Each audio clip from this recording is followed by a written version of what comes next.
喂，小美，我出事了。你没事吧？吓坏了吗？没事。有没有受伤？没有。啊！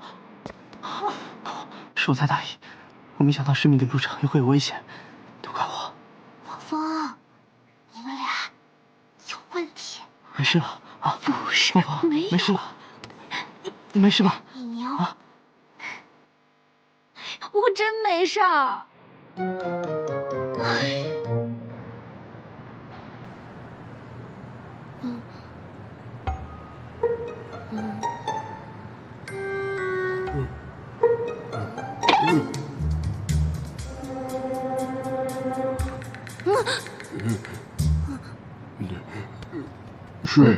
睡我。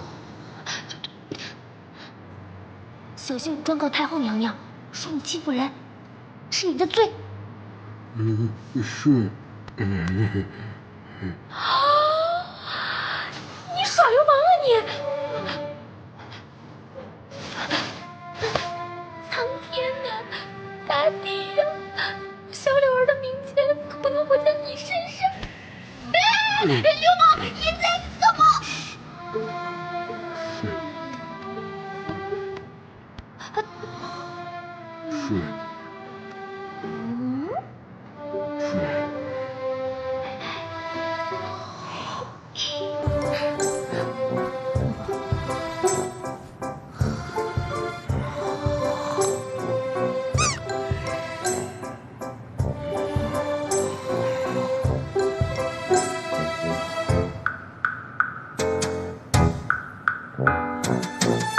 猪猪啊，猪猪，为什么不回复啊？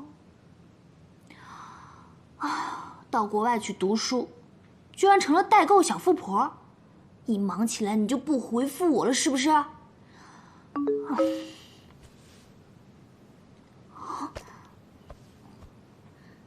嗨，认识你很高兴。短短1天发生了好多事，期待我们的明天更加精彩。都怪我，是我太大意，我没想到10米的路程也会有危险，都怪我不好。